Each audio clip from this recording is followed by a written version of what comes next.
আজ আমাদের অ্যানিভার্সারি ছিল, আমরা পরিবার নিয়ে ছোট্ট আয়োজন করে অ্যানিভার্সারিটা পালন করলাম। হ্যালো গাইস, আসসালামু আলাইকুম। আমার জন্য ননদের জন্য ম্যাচিং করে কাপড় নিয়েছিলাম, কারণ এই কাপড়টা অনেক বেশি ভাইরাল, কুমকুমের অনেক পছন্দ ছিল, তাই আমরা দুজন মিলে পরে নিছি। আর নাদিম আমার জন্য হ্যাপি অ্যানিভার্সারি ব্যাচ আনছিল, সেটা এখন পরিয়ে দিচ্ছে। বিয়ের আগে যদি বাবাকে নিজের মনের মতো পান আর বিয়ের পর যদি হাজবেন্ডকে পান, তাহলে সেই মেয়ে বা বউ পৃথিবীর সব থেকে খুশি ব্যক্তি, কারণ এই দুইটা মানুষ ভালোবাসলে কিছুই প্রয়োজন হয় না। আর আমার বাবাকে আমি তেমন কাছে পাই না, কিন্তু আমার হাজবেন্ডকে পেয়েছি, সে আমাকে প্রচুর সময়, গুরুত্ব সবকিছুই দেয়, আলহামদুলিল্লাহ। ব্যাচটা কিন্তু অনেক সুন্দর মানিয়েছিল। নাদিম প্রথমে বলছিল অ্যানিভার্সারিটা পালন করবে না, আমার একটু মন খারাপ হয়েছিল, বাট প্রকাশ করেছিলাম না। কিন্তু তারা ভাই বোন আমার জন্য ঠিকই অ্যারেঞ্জ করছে সবকিছু। আজকে যেহেতু আমাদের বিবাহ বার্ষিকী, এখন কিছু উপহার না দিলে হয়? জামাইয়ের জন্য ছোট্ট একটা উপহার আছে, সেটা এখন ওকে দিব। আমার যেরকম পছন্দ তার ঠিক উল্টাটা নাদিমের পছন্দ, এই জন্য একটু ভাবনার মধ্যে আছে এই ওয়াচটা পছন্দ করবে কিনা। পরে দেখে আমার হাজবেন্ড অনেক বেশি পছন্দ করছে, দেখুন সে কত বেশি খুশি। ব্ল্যাক কালারটা কিন্তু অনেক বেশি সুন্দর লাগতেছিল নাদিমের ড্রেসের সাথে।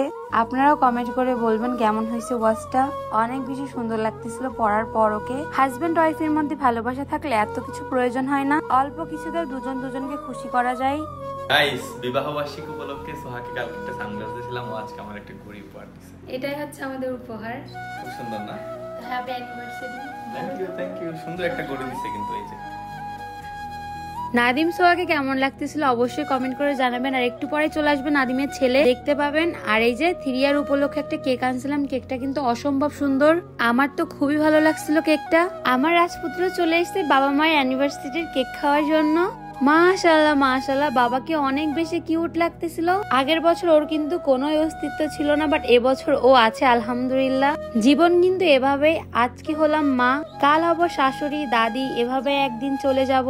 মানুষকে ছোট করে কথা বলে, কষ্ট দিয়ে কথা বলে কি লাভ? একদিন তো ঠিকই চলে যেতে হবে। যার যেভাবে মন চাই থাকুন না, যার যেভাবে মন চাই চলুন না, কে বাধা দিচ্ছে? এখন একটা মজার ঘটনা ঘটলো, এত কিছুর পর নাদিমের মনে পড়লো সে আমার জন্য ফুল আনছিল, সে ফুলগুলো দেওয়া হয় নাই, বাইকে রেখে চলে গেছে, তাই আবার আনতে গেছে। আমার জামাই এরকম ছোট ছোট দুষ্টামি গুলো অনেক বেশি এনজয় করি আমি। অনেকে কমেন্ট করে ভাইয়াকে দেখে এক মনে হয়, কথা বলে আর এক মনে হয়। ওর চেহারাটা একটু রাগি রাগি, ও নিজেও মানুষটা অনেক রাগি, কিন্তু অনেক বেশি মজার মানুষ। যখন কথা বলবে অনেক বেশি ভালো লাগবে আপনার। আর দুষ্টামি ফাজলামি ফ্যামিলি ছাড়া কারোর সাথেই করে না, ও যা করে নিজের পরিবারের সাথেই করে। এই বিষয়গুলো আমার সব থেকে ভালো লাগে। আর আজকে পরিবার নিয়ে যে এত সুন্দর একটা দিন কাটাবো সেটা ভাবতেই পারিনি। এতক্ষণ পর চলে এসলো আমার ননদ। মাশাআল্লাহ, আমার ননদকেও কিন্তু অনেক বেশি সুন্দর লাগতেছিল। আমার যখন বিয়ে হয়েছিল তখন আমার খুব শখ ছিল আমার ননদের সাথে ম্যাচিং করে সবসময় কাপড় পরবো, কিন্তু তখন এত টাকা পয়সা ছিল না বলে ইচ্ছাগুলো পূরণ করতে পারি নাই। কিন্তু আজ আলহামদুলিল্লাহ আমার প্রতিটা ইচ্ছা পূরণ হচ্ছে। সাফওয়ানকে তার দাদা দাদির সাথে একটু ভিডিও করে রাখলাম। এখন বলুন তো সাফওয়ানকে কার মতো লাগে? আমরা নিজেরাও বুঝতে পারি না সাফওয়ান কার মতো দেখতে হয়েছে। সাফওয়ানের কিন্তু ঘুম আসতেছিল, সে ঘুমের জন্য ঢুলে ঢুলে পড়ে যাচ্ছিল বারবার। আমার ছেলের সাথে আমার মন মতো কোনো ছবি নাই, তাই ভাবলাম আজকে সুন্দর করে ছবি তুলবো ছেলের সাথে। অ্যানিভার্সারি নাদিম আর আমার, কিন্তু আমরা সাফওয়ানের সাথে ছবি তোলার জন্য পাগল হয়ে যাচ্ছিলাম। আমার বাবাটা আমাদের উপরে প্রচুর বিরক্ত হয়ে গেছে, দেখুন ঘুমায় পড়তেছে সে, ও আর কোনোভাবে জেগে থাকতে পারছে না। এই বিষয়গুলো দেখে আমরা প্রচুর হাসতেছিলাম। মাশাআল্লাহ মাশাআল্লাহ, ওকে কিন্তু অনেক বেশি কিউট লাগতেছিল আমার কিউট বয় সাফওয়ান। সবাই মাশাআল্লাহ বলবেন এবং আমার বাবার জন্য দোয়া করবেন। অনেক হলো আমাদের ছবি তোলা ভিডিও করা, এখন আমরা চলে এসেছি কেক কাটার জন্য। কেক কাটার আগে আমার শ্বশুর আব্বুর সাথে একটু ভিডিও রেখে দিলাম। আমরা কিন্তু দুইজনই ওনার মেয়ে, আমার শ্বশুর আব্বু আমাকে অনেক বেশি দেখতে পারে ওনার মেয়ের মতো। এখন আমরা কেকটা কেটে ফেলবো। আজকে আমরা দুইজনই কেক কাটবো, যেহেতু আমার শাশুড়ি মা বাবুকে নিয়ে ব্যস্ত, আর ক্যামেরাম্যান কুমকুম হবে, তাছাড়া আর কেউ নাই ক্যামেরাম্যান করার জন্য। এই জন্য ভাবলাম আজকে দুইজনই কেকটা কেটে ফেলি।